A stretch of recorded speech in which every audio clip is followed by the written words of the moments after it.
السلام علیکم ورحمۃ اللہ وبرکاتہ۔ کیسے ہیں آپ سبھی فرینڈ؟ امید ہے اچھے ہوں گے۔ فرینڈس، آج حاضر ہیں نئے ویڈیو کے ساتھ میں۔ اگر ویڈیو پسند آئے تو چینل کو سبسکرائب کر لیجئے گا، ویڈیو کو لائک کر دیجیے گا اور ویڈیو کو شیئر بھی کر دیجیے گا۔ تو فرینڈس، آج کا ویڈیو اسٹارٹ کرتے ہیں۔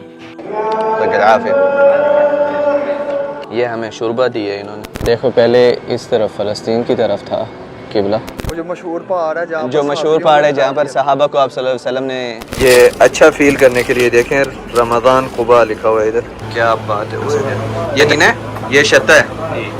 آج کل مدینہ کے اس لوکل محلے میں ہم رہ رہے ہیں اور ابھی جا رہے ہیں ہم لوگ زیارتیں کرنے کے لیے۔ آپ کی ایک ڈیوٹی ہے، میری ڈیوٹی آپ کو زیارتیں کروانی، آپ کی ڈیوٹی پتہ ہے کیا ہے؟ آپ نے ان لوگوں کو زیارتیں کروانی ہیں۔ اچھا ٹھیک ہے، تو السلام علیکم ورحمۃ اللہ وبرکاتہ۔ میں ہوں عبد المالک فرید اور آپ کو ایک اور بلاگ میں خوش آمدید۔ مدینہ چلوں میں مدینہ چلوں، نبی کا گھر ہے وہاں میں چلوں، اے میرے مولا تو سن لے میری، یہ دل سے گزارش ہے کب سے میری۔ ابھی ہم لوگ رکے ہیں الحجاز ریلوے اسٹیشن کے پاس۔ یہ مدینہ کا پہلا اسٹیشن ہے، الحجاز اسٹیشن۔ اس طرف اندر ایک زیارت ہے جہاں پر نا غزوہ بدر سے پہلے صحابہ جمع ہو کے پھر گئے تھے غزوہ بدر کے لیے۔ حجاز ٹرین کا ٹریک تھا دمشق سے لے کر مدینہ تک۔ عبدالحمید دوم کے دور میں یہ بنی تھی، عبدالحمید ثانی جس کو کہتے ہیں، اور یہ 1900 میں شروع ہوئی تھی بننی۔ 1908 میں پھر اس کا افتتاح ہوا، پھر 1908 سے لے کر 1916 تک یہ چلتی رہی حجاز ٹرین۔ حجاج کی خدمت کرتی تھی اور ٹریڈنگ میں اس کا کافی کردار تھا، کیونکہ یہ سارے ٹریڈنگ کے روٹس ہیں نا، حجاز سے اور پھر اوپر دمشق تک اور پھر آگے یورپ شروع ہوتا ہے۔ جنگ عظیم اول میں اس کے ٹریکس توڑ دیے، برباد ہو گئے، پھر خلافت عثمانیہ بھی ختم ہو گئی۔ اس کے بعد پھر اس کے اوپر کام نہیں ہوا، پھر چلی نہیں، لیکن یہ اس کا اسٹیشن ہے۔ وہاں پر ایک میوزیم ہے، جو پرانی ایک بلڈنگ ہے نا، اسے میوزیم بنا دیا ہوا ہے۔ اس کی ویسے ہی میں نے ویڈیو بنائی ہوئی تھی پورے میوزیم کی، اوپر آپ کو کارڈ میں مل رہی ہوگی، آپ لوگ دیکھ سکتے ہیں۔ اور اب ہم لوگ جا رہے ہیں شہداء احد کے پاس، جہاں پر غزوہ احد ہوا تھا۔ جبل احد کے بارے میں آپ صلی اللہ علیہ وسلم نے فرمایا کہ جبل یحبنا ونحبہ، یعنی کہ جبل احد کا پہاڑ ہم سے محبت کرتا ہے اور ہم اس پہاڑ سے محبت کرتے ہیں۔ یہاں پہ ماشاءاللہ افطار کا صحیح سین چل رہا ہے، بہت زیادہ دسترخوان لگے ہوئے ہیں۔ السلام علیکم، بڑی ویڈیو دیکھتا تھا بھائی جان کی، بہت دل خوش ہوا آج مدینہ منورہ میں ان سے ملاقات ہوئی۔ ماشاءاللہ ماشاءاللہ، جزاک اللہ۔ تھوڑی دیر پہلے مجھے بھائی پوچھ رہے تھے کہ غزوہ احد کی کون سی جگہ ہے؟ یہی وہ میدان ہے جہاں پہ غزوہ احد ہوا، جہاں پر غزوہ احد ہوا تھا۔ یہ جبل رماح ہے، وہ جو مشہور پہاڑ ہے، جو مشہور پہاڑ ہے جہاں پر صحابہ کو آپ صلی اللہ علیہ وسلم نے بٹھایا تھا اور پھر وہ اتر آئے تھے، اس وجہ سے پھر جو ہے جنگ جیتی ہوئی ہمارے خلاف چلی گئی۔ تو یہ وہی پہاڑ ہے جبل رماح، اس کے پیچھے آپ صلی اللہ علیہ وسلم نے صحابہ کو بٹھایا تھا۔ تو پھر حضرت خالد بن ولید تھے نا جنگ کے لیڈر، مکہ والوں کی طرف سے، مشرکین کی طرف سے، تب اسلام نہیں لے آئے تھے، تو وہ اس پہاڑ کی دوسری سائڈ سے گئے تھے۔ پھر واپس جب ہمارے مسلمان اہل مدینہ اترے یہاں سے، تو پھر مشرکین کا لشکر جو ہے وہ دوسری سائڈ سے گیا اور یہ پہاڑ کے اوپر وہ قابض ہو گئے۔ تو پھر جو ہے ہمارے جتنے بھی شہادتیں ہوئی پھر ہوئی، 70 شہید ہوئے غزوہ احد میں، اور شہداء کی قبریں آگے ہیں، آ جائیں ادھر دکھاتا ہوں آپ کو۔ سب سے آپ کو بولو، بہت شکریہ، تصویر لے سکتا ہوں؟ لے لو لے لو۔ کون سا بھی چاہیے لے لو، میرے لیے گفٹ۔ ارے گفٹ ہے آپ کی طرف سے، یہ کیا ہے؟ عود ہے نا، پرفیوم ہے۔ یہ کالا والا، یہ سفید والا۔ چلو بس ایک لے لیتا ہوں جو بھی ہے۔ نہیں کافی ہے ایک ہی۔ ارے بھائی کافی ہے، بہت شکریہ۔ چلو جزاک اللہ خیر، شکریہ۔ ویسے اس جگہ کی میں نے زیارت بہت زیادہ ڈیٹیل میں کروائی ہے، وہ ویڈیو دیکھنی ہے تو ادھر اوپر ہوگی، کیونکہ اس میں پوری میں نے ریسرچ کی ہوتی ہے، بہت زیادہ چیزیں، بہت زیادہ انفارمیشن اس میں نے شیئر کی ہوئی ہے۔ اچھا، ادھر قبریں ہیں شہداء احد کی، 70 شہید اور امیر حمزہ آپ صلی اللہ علیہ وسلم کے چچا رضی اللہ عنہ، ان کی قبر ہے ادھر۔ یہ جو بڑا حصہ ہے نا قبر کا سامنے والا، یہ ہے حضرت امیر حمزہ رضی اللہ عنہ، اور ایک اور بلاک ہے آگے، اس میں دوسرے شہداء جو ہیں غزوہ احد کے، ان کی قبریں ہیں۔ سب کی الگ الگ ہیں یا نہیں، وہ اکٹھی ہیں، مجموعی قبریں۔ حضرت امیر حمزہ رضی اللہ عنہ کا جو ہے سید الشہداء، یعنی کہ شہیدوں کے سردار۔ کس لیے؟ کیونکہ ہند جو تھی اس نے اپنے غلام کو کہا تھا کہ حضرت امیر حمزہ رضی اللہ عنہ کو شہید کر کے، اس نے بھی دھوکے سے شہید کیا تھا حضرت امیر حمزہ رضی اللہ عنہ کو۔ سامنے سے آ کے وار نہیں کیا تھا، دھوکے سے، ہاں پیچھے سے وار کیا تھا حضرت امیر حمزہ کو اور شہید کیا. اور حضرت امیر حمزہ رضی اللہ عنہ کا اس نے ناک کاٹا شہید کرنے کے بعد، کان کاٹے اور سینہ چاک کر کے کلیجہ لے کے گیا وہ جو غلام تھا ان کا، اور بعد میں وہ اسلام بھی لے آیا تھا فتح مکہ کے دور پہ. تو پھر اس نے وہ جو ہند تھی اس نے چبایا تھا کلیجہ. اسی لیے ان کا اتنا رتبہ ہے کہ سید الشہداء، یعنی کہ شہیدوں کے سردار. اور یہ عرب میں پرانے دور میں ایسے ہوتا تھا کہ جب جنگیں ہوتی تھیں نا، ایک دوسرے کی جو کیجوالٹیز ہوتی تھی ان کی بے حرمتی کرتے تھے بہت زیادہ. اچھا، تو یہ جو مسجد ہے یہ سامنے، یہ بعد میں پھر تعمیر کی گئی ان کی یاد میں؟ ہاں یہ تو بالکل ابھی ہوئی ہے کنگ عبداللہ کے دور میں. اچھا، پہلے چھوٹی مسجد تھی ادھر، لیکن ابھی بہت بڑی جامع مسجد کر دی ہے تعمیر. کیونکہ وزٹر زیادہ آتے ہیں اس لیے. ہاں وزٹرز بھی زیادہ آتے ہیں، اور اب تو یہ پورا یہاں پر ماحول بن گیا ہے نا. ابھی ہم لوگ جا رہے ہیں سبا مساجد کے پاس، جہاں پر غزوہ خندق ہوا تھا، اس جگہ کو کہتے ہیں سبا مساجد، یعنی کہ 7 مسجدیں. وہاں پر وقت کے ساتھ ساتھ 7 مسجدیں بن گئی تھی. باقی پوری سٹوری جو ہے نا میں آپ کو ادھر ہی بتاؤں گا آگے جا کے. چلیں بھائی، ابھی ہم لوگ ادھر آ گئے ہیں سبا مساجد کے پاس، وہ جگہ جہاں پر غزوہ خندق ہوا تھا. یہاں پہ کافی مسجدیں ہیں، جیسے یہ مسجد عمر فاروق رضی اللہ عنہ ہے، ادھر اوپر مسجد علی بن ابی طالب رضی اللہ عنہ، اور اس طرف آگے ہے مسجد سلمان فارسی رضی اللہ عنہ، اور اوپر ہے مسجد فتح. اور یہاں پر کہتے ہیں 3 مسجدیں تھیں جو انہوں نے شہید کر کے ایک ہی بڑی مسجد بنائی ہے. اس جگہ کا نام سبا مساجد اس لیے کہتے ہیں کیونکہ وقت کے ساتھ ساتھ ادھر 7 مسجدیں بن گئی تھی. ہم لوگ افطار ادھر ہی کریں گے، نماز بھی ادھر ہی پڑھیں گے، پھر چلیں گے آگے انشاءاللہ. اچھا مالک بھائی، یہ 7 مسجدیں جو ہے یہ نمازیں وغیرہ پڑھانے کے لیے بنائی گئی ہیں، صرف ویسے ہی زیارتیں وغیرہ کرنے کے لیے، یا لوگ جو آتے تھے ان کو وزٹ کروانے کے لیے کہ یہاں پر بھی نبی صلی اللہ علیہ وسلم نے نماز وغیرہ پڑھی؟ یہ مختلف ادوار میں الگ الگ مسجدیں بنی تھی، لیکن جماعت کا مجھے اتنا زیادہ علم نہیں کہ ادھر جماعت بھی ہوتی تھی. مختصر قصہ اس جگہ کا ادھر لکھا ہوا ہے، وہ بھی دکھاتے ہیں. مین چیز تو یہی ہے نا کہ غزوہ خندق، اور وہاں پر مسجد فتح میں آپ صلی اللہ علیہ وسلم نے شکرانے کے نفل پڑھے تھے غزوہ خندق کے بعد. ہاں کیونکہ یہاں پر تیز ہوا چلی تھی نا، تو وہ مشرکین بھاگ گئے تھے، ان کے تمبو اکھڑ گئے تھے، تو جنگ ہوئے بغیر یہاں پر جیت گئے تھے مسلمان. ہاں یہ ادھر ہے مسجد سلمان فارسی رضی اللہ عنہ، اور اس کے اوپر ہی ہے مسجد فتح. لیکن ابھی اس کا راستہ بن رہا ہے، دیکھیں سیڑھیاں وغیرہ بن گئی ہیں، بڑا زبردست کام ہو رہا ہے یہاں پر، تو اس وجہ سے فی الحال اس کا راستہ بند ہے. اتنی بڑی افطار لگی ہوئی ہے یہاں پر، ماحول بھی بہت زیادہ خوبصورت ہے.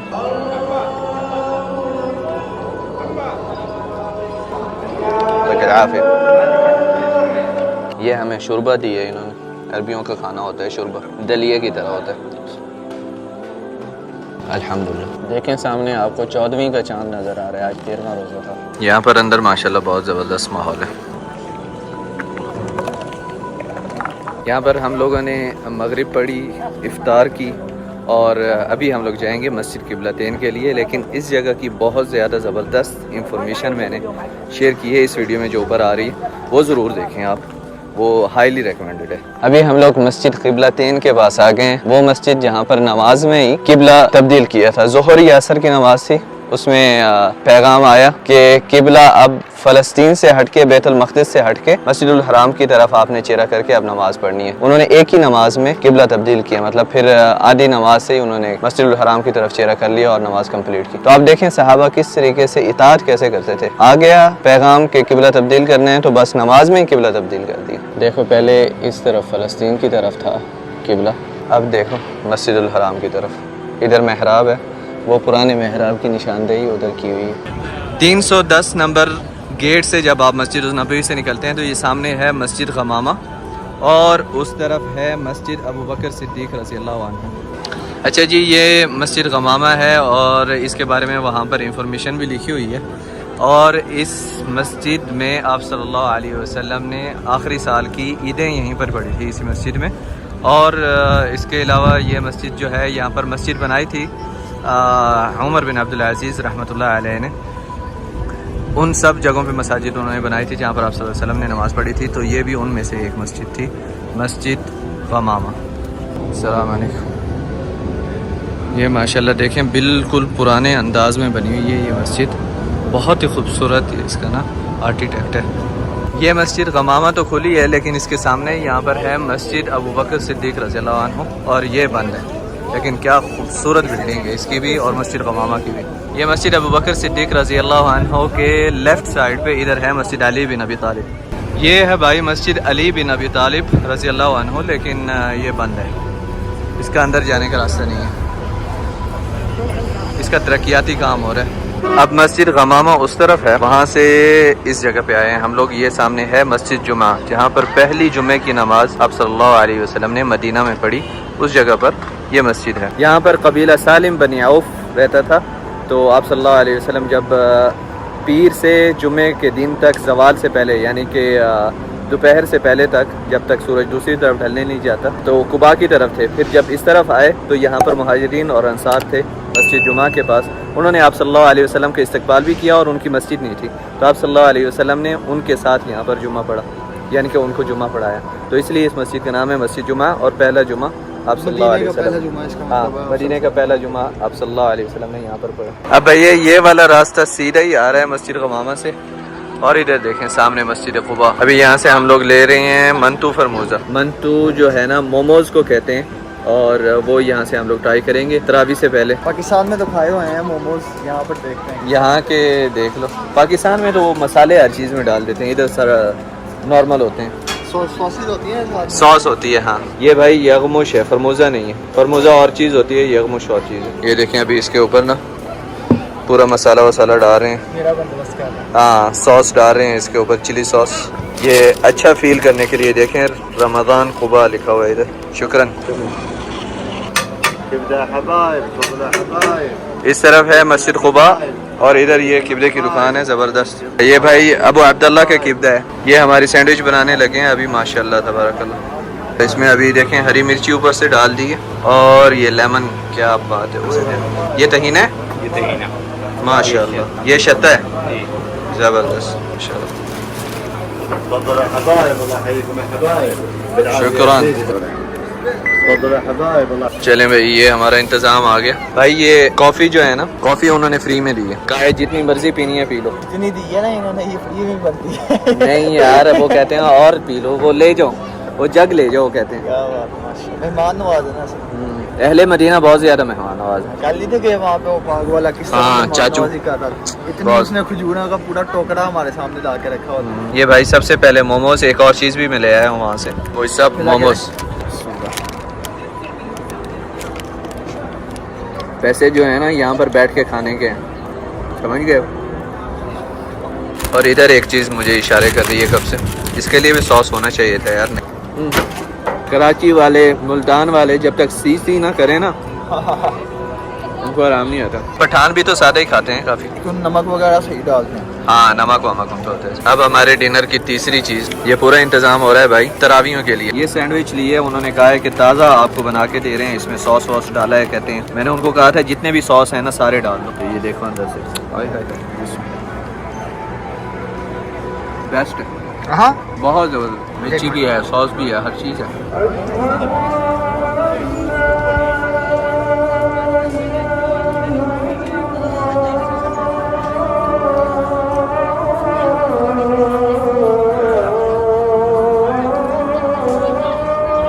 یار بندہ شکایت کر رہا ہے کہ میں نے نا یہاں پر ٹیسٹ نہیں مل رہا مجھے. کھاؤ. پہلی چیز ہے جو مجھے ایز لائک پاکستانی لگ رہی ہے. پاکستان میں بھی اس طرح کے جو ہے نا سینڈوچز وغیرہ دیتے ہیں جن میں اندر سوسز وغیرہ، یہاں ہمارے شورماز جو ہوتے ہیں سوسز فل ہوتی ہیں. اور یہ زبردست ہے نا، جو مال اندر ڈالا ہوا نا انہوں نے. ہاں ہری مرچ جب جاتی ہے نا الگ ہی ایک مزہ آتا ہے. ابھی ہم لوگ وہاں سے آئے ہیں اور ادھر ہے مسجد قباء. ہم نے معاہدہ کیا تھا کہ ہمارے معیز بھائی کی نظر سے آپ دیکھیں گے، لیکن میرے اندر کا ولاگر پھٹ پھٹ کے باہر آ رہا ہے، اس لیے میں نے واپس اٹھا لیا موبائل. خیر یہ مسجد قباء ہے، مسلمانوں کی پہلی مسجد جو مدینہ المنورہ میں بنی تھی، اور اس کی بنیاد بھی آپ صلی اللہ علیہ وسلم نے رکھی تھی. اور اس مسجد میں نماز پڑھنے کا ثواب عمرے کے ثواب کے برابر ہے. تو یہ فضیلت ہے اس مسجد کی، مسجد قباء کی. اب یہ بھی میں عمرہ کر کے آ رہا ہے. ہاں عمرے کا ثواب کما لیا آپ نے. اچھا جی ادھر یہ والا نشان دیکھیں مسجد قباء کے پاس ہی، یہ دیکھیں یہ سامنے مسجد قباء ہے، اور ادھر یہ نشان ہے. یہاں پر ہوا کرتا تھا ایک کنواں، بیر خاتم، جس کنویں میں نبوت کی انگوٹھی گری تھی. جو انگوٹھی آپ صلی اللہ علیہ وسلم کے پاس تھی نا، وہ خلفاء راشدین پہنتے آ رہے تھے. جب حضرت عثمان غنی رضی اللہ عنہ کے پاس آئی نا وہ انگوٹھی، تو وہ اس کنویں میں گر گئی تھی، اس لیے اس کا نام بیر خاتم رکھ دیا. خاتم کہتے ہیں انگوٹھی کو. حضرت عثمان رضی اللہ عنہ سے گری اسی جگہ. ویسے اس کنویں کا نام تھا بیر عریس. ہاں انگوٹھی گری تو وہ انگوٹھی سے مشہور ہو گیا، بیر خاتم ہو گیا. ہاں یعنی کہ انگوٹھی والا کنواں. اچھا میں اتنا اسٹرکٹ ہوں، ہمارے معیز بھائی کو جہاں بھی لے کے جا رہا ہوتا ہوں نا میں نہیں بتاتا، جب وہاں پہ پہنچتے ہیں کیمرہ آن ہوتا ہے کیمرہ آن ہوتا ہے. آپ کو بھی ساتھ میں بتاتا ہوں، معیز کو بھی تبھی پتہ چلتا ہے. ابھی ہم لوگ گئے تھے بستان المستدل اور بیر عدق، جس کی ویڈیو پہلے میں نے بنائی ہے، بڑی زبردست ویڈیو ہے، یہاں پر اوپر کلک کر کے آپ دیکھ سکتے ہیں. لیکن اس کا کوئی ترقیاتی کام چل رہا ہے اس لیے وہ بند ہے، ابھی بھائی نے نہیں دیکھے. تو آپ ہاں نہیں آپ بھی ویڈیو ہی دیکھنا.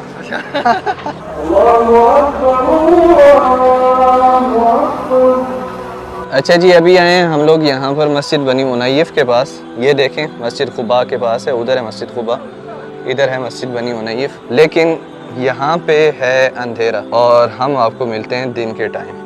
آپ یہاں پر آتے ہیں تو ایسے لگتا ہے جیسے آپ نے ٹائم ٹریول کیا ہو. یہ چھت کے اوپر یہ لکڑی لگا کے اور اس میں لائٹیں لگائی ہیں، اور یہ محراب ہے مسجد کا، بہت ہی خوبصورت. یہاں پر جلیل القدر صحابی طلحہ ابن براء رہتے تھے. آپ صلی اللہ علیہ وسلم ان کی عیادت کرنے کے لیے یہاں پر ہے، کیونکہ وہ کافی بیمار تھے. تو آپ صلی اللہ علیہ وسلم جب ان کی عیادت کرنے کے لیے آئے یہاں پر، تو آپ صلی اللہ علیہ وسلم نے یہاں پر صبح کی نماز پڑھی. کچھ روایت میں آتا ہے کہ صبح کی نماز پڑھی، ویسے مضبوط فل کوئی ایسی روایت نہیں ہے. تو اسی لیے اس مسجد کا دوسرا نام مسجد الصبح بھی ہے، کیونکہ صبح کی نماز، فجر کی نماز آپ صلی اللہ علیہ وسلم نے یہاں پر ادا کی. یہ مسجد بالکل مسجد قباء کے قریب ہے، جنوب مغرب کی طرف یہ مسجد پڑتی ہے. مسجد قباء سے تقریباً 300 میٹر کا فاصلہ ہے صرف، اور یہاں سے مسجد قباء بھی نظر آتی ہے. اب اس خوبصورت باغ میں ہم لوگ آ گئے ہیں. یہ باغ ہے، اس کا نام ہے مزرعہ الفقیر. اور اس باغ میں آپ صلی اللہ علیہ وسلم نے 300 کھجور کے درخت لگائے تھے حضرت سلمان فارسی رضی اللہ عنہ کو آزاد کروانے کے لیے، کیونکہ یہ باغ جو ہے یہ ایک یہودی کی ملکیت میں تھا. تو اس نے ڈیمانڈ کی تھی کہ حضرت سلمان فارسی رضی اللہ عنہ کو آزاد کرنے کے لیے آپ مجھے 300 درخت لگا کے دیں کھجور کے، جو پہلے سال ہی ان پہ کھجور لگے. تو یہ والا باغ پھر اس باغ میں، حالانکہ وہ درخت ابھی نہیں بچے کیونکہ کھجور کے درخت کی عمر 100 سال تک ہوتی ہے تقریباً میکسیمم. تو آپ صلی اللہ علیہ وسلم نے پھر اس باغ میں 300 کھجور کے درخت لگائے تھے. اور یہ کافی خوبصورت باغ ہے، اس کا نام ہے مزرعہ الفقیر. یا آپ اگر گوگل میپ پہ سلمان فارسی رضی اللہ عنہ گارڈن لکھیں گے تو یہ نکل آئے گا اس میں. ٹھیک ہے، تو آج مختلف دن ہیں، وہ بلاگ والا دن نہیں ہے، لیکن آگے کنٹینیو کرتے.